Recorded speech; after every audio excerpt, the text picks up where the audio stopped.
everybody, this is Mai, and today I'm going to talk about the movie Frozen. This is not really a review, it is more of me talking about how I think it's one of the most overrated, overpraised animated films of all time. And you're gonna probably wonder, well, Mai, why are you talking about this now? Like, this movie came out in 2013, and it's pretty much old news, and I just beg to disagree. The sequel of Frozen was announced just recently, and despite it being 2017, we still see Frozen merchandise everywhere we go. There is Frozen merchandise in the grocery store when you're buying whatever. There's just like Frozen toothpaste, Frozen jelly beans, Frozen everything.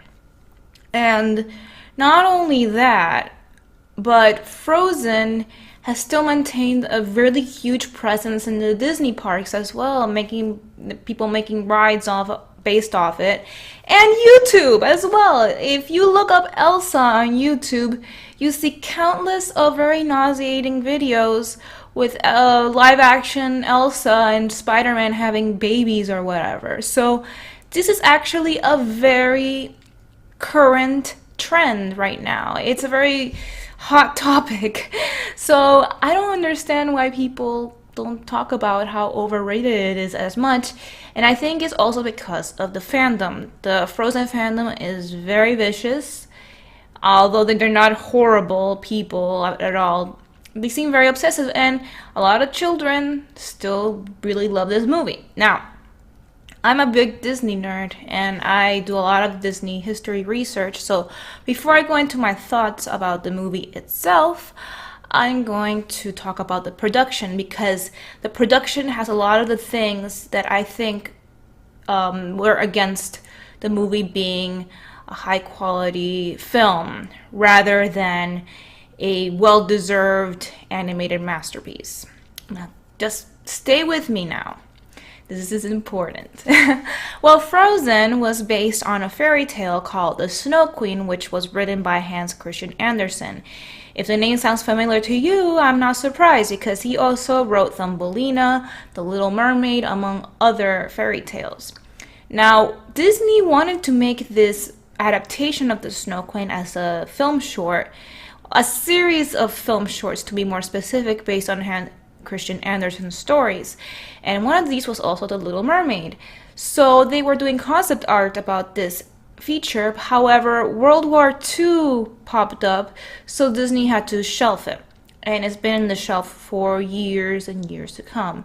Now let's skip to the year 2000s, when The Snow Queen was in production. If you read The Art of Frozen and watch the behind the scenes of the film, you're gonna notice a lot of rewrites were in this movie. The Frozen story was meant to be a loosely adapted version of The Snow Queen. Keep in mind that I am not perfect, so if I have any of these facts wrong, feel free to correct me in the comments, and I won't take it personally.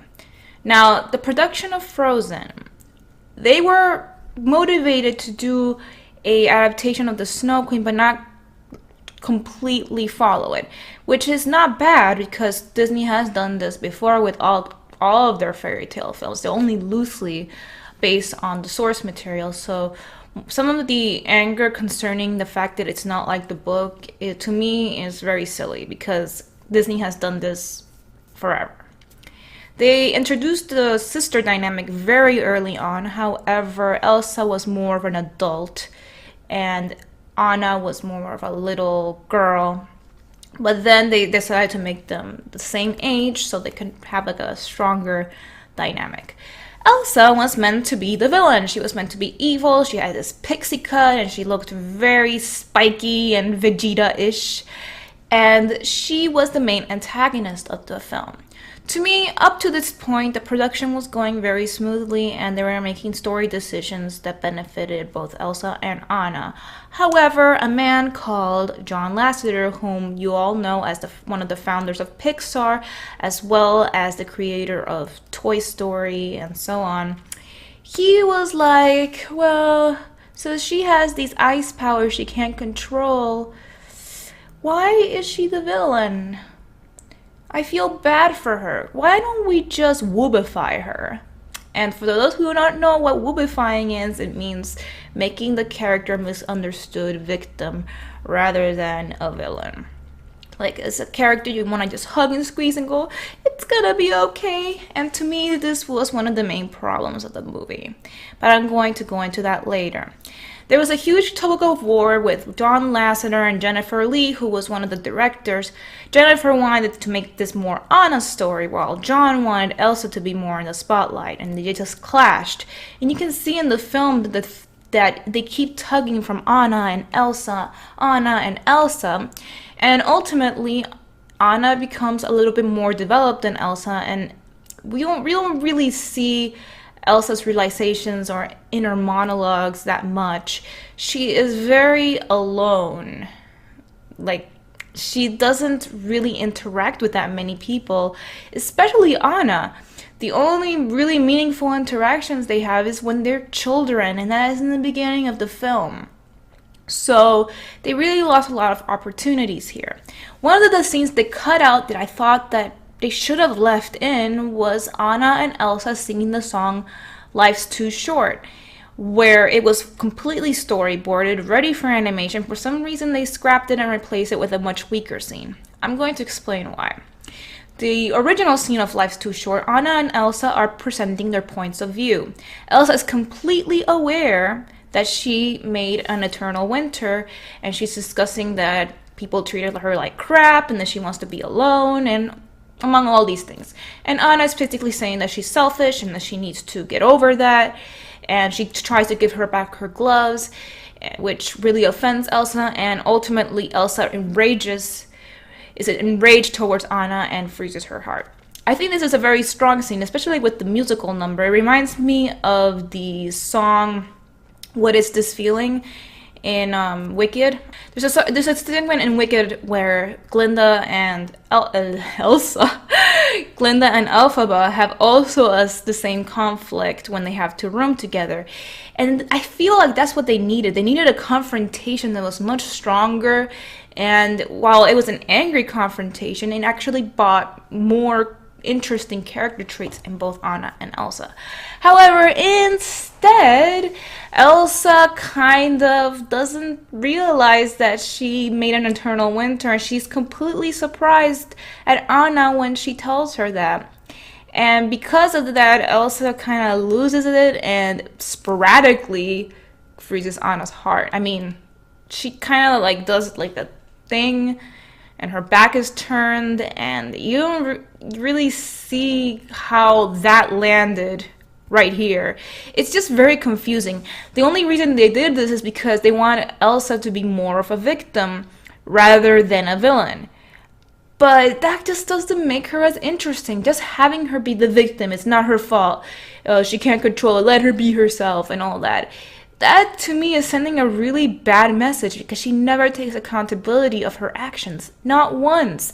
She always is seen as somebody who is a victim of her own powers, and that she needs to be hugged and love will thaw everything. That is a really bad message for children, in my opinion, because it's basically saying that if somebody keeps messing up and being crappy, even if you tell them stop doing this because you're hurting me, you should pity them because it's not in their control. To me, it's silly, and also it contradicts the song Let It Go. Now, the song Let It Go was made much earlier in production while Elsa was a villain. So the lyrics are very contradicting to the scene I explained before, because Elsa in that scene, she's like, let the storm rage on, the cold never bothered me anyway, blah, and she's very villainous. And then she just is completely surprised that everything is frozen, and it completely contradicts those two tones, and you can see where this very clumsy rewrite was done. I really see no reason why they didn't add that Life's Too Short scene. I really don't. So let's talk about other things in the movie which I found weak. I thought that none of the other characters were strong enough. I thought also that Olaf wasn't going to be as bad as I thought, and he was the least bad of all the side characters, which is, I don't know if it's a good thing or a bad thing, because he's just comic relief. There is a scene that confuses me though, and it's very clumsy script writing, where Anna is dying in this room where Hans locked her in, and Olaf just stumbles upon it. He's just in the castle wandering around opening random doors, and he just happens to find Anna dying. And I'm just like, how did he get there? The last time we saw him was he was in the village doing his sliding around, and now he's in the castle, and he just happens to find the room where Anna is in, and he's not even looking for her. He's just like randomly opening doors. And that to me is very shitty writing, and like, you gotta admit it. Kristoff was very useless. His addition with the rock trolls in particular were a very late addition in the production of the movie, and because they needed something to pad it up for some reason. And Kristoff just falls in love with Anna because she's dying. There's not really a romantic moment. There's not a whole new world scene with them. It's more like it's very forced. Of course, we can make the argument that they're not really in love, because ultimately Anna picked Elsa to do this whole true love act, and she's kind of like about Kristoff. So yeah, you can say that, but they are still meant to be a couple, since in the sequel Frozen Fever they are definitely boyfriend and girlfriend. So I don't know. The other character I want to talk about, and this is the big one that I think was one of the weakest aspects of the movie, was Hans. Hans again was added as a villain later, and I think he's more of a satire of a Disney prince rather than a good villain. A lot of people are like, whoa, he's more realistic, he's a sociopath, la la la la. But to me, he was completely unmemorable and useless. He did not do much. All he did was just leave Anna dying in a room and locking it. And that would have been fine if he was memorable as a character, or he was like a charismatic Disney villain, kind of like the stepmother from Cinderella, that even though she didn't do much and she was all verbal abuse and just locking a door, you can still remember her evil eyes and just the way she spoke. She was just very alluring as a character. But with Hans, they tried so hard to do this twist, which was not too obvious, I guess, but it was just, they were relying more on the twist on itself than it making sense and making it memorable. So I hate this twist villain tendency that Disney had with Zootopia and Wreck-It Ralph and Frozen. They had like this tradition to make the villain a twist instead of making those theatrical and flamboyant villains they've done in the past. And I prefer those. I prefer the theatrical flamboyant villains because they're more fun and they have really great song numbers and people remember them more. You can still make them complex. I mean, look at Claude Frollo. I mean, he has a great musical number, very much layers of complexity, and he's obviously the villain. So if they'd done something like that, that would have been more interesting. However, they didn't. And with Elsa, if they'd done something more like the John Silver from Treasure Planet, where it's a morally gray villain, that would have been more interesting too. But instead, they wanted to have their cake and eat it too. They wanted to have this twist, and they wanted Elsa to be the victim no matter what. And they wanted to satirize themselves with, hee, see, we're satirizing Disney movies that have love at first sight. Well, sorry, Disney, you already satirized it in Enchanted. I don't know why you're satirizing it now with Frozen, and basically putting your whole story and pacing off just for this stupid twist and this satirization, even though you already did it. So I don't understand why people claim that it's a masterpiece. And after looking at the timing it was released and the songs, I actually understand why. Let It Go was a huge smash hit. It has like 1 billion views on YouTube. When it came out, everybody wanted to see this movie because of that song. And I think that song had a lot to do with its success. That's the first thing. The second thing, Frozen was released in late November 2013. And the only animated movie that came out that time was Freebirds, which sucked. I mean, what do you prefer seeing? A fairy tale with musical numbers that actually has some effort? Or you want to see some turkeys traveling in time? I would obviously pick the fairy tale movie. And they were very lucky there because, for example, Princess and the Frog did not do so well because it came out the same week as Avatar. And that damaged a lot of its success. When it comes to animated films, timing is so important when you have to release things. So when Frozen came out, it had no competition. It was in winter, and it only had the Turkey movie up against it. That's the second reason. The third reason is Elsa herself. Now, I'm not talking about her as a character, because as a character, I think she's very weak. But that's just my opinion. You can think otherwise.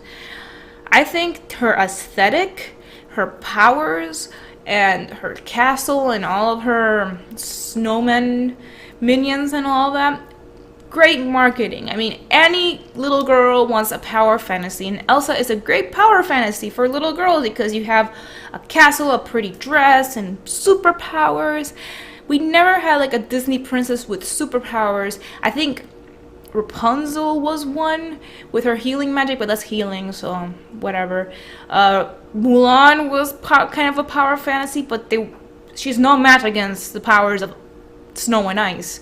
So she was kind of like this X-Men, and little girls flocked to that so much. And with a song like that, wow, like great marketing. Her design was pretty safe for little girls as well. It wasn't like too over the top or too under designed. So it made a hell of a Halloween costume. So yeah, I think those three factors are why Frozen is getting a sequel, why it made so much money, but it has nothing to do with the story, in my opinion. Also, I don't think the soundtrack is as strong as people claim it to be. Let It Go is really the only good song, as well as For the First Time in Forever and the reprise of that. The other ones are very meh. When you think of Disney films, very successful ones like Lion King and Beauty and the Beast and Little Mermaid, their whole soundtrack is great. Here, it's just like 2 or 3 songs that are great, but the rest of the soundtrack is just kind of like meh. Wow. Okay, I didn't know I was gonna rant this long. I hope you guys are still awake here. So guys, what do you think about Frozen? Do you think it deserves all of this praise? Do you think it's a Disney masterpiece, or do you think it's extremely overrated like me? Leave a comment below and let me know. Also, join my Patreon. You can request a review and you can get free art as well from me. So I would really appreciate for you guys to check that out, and I'll see you all in the next video. Bye!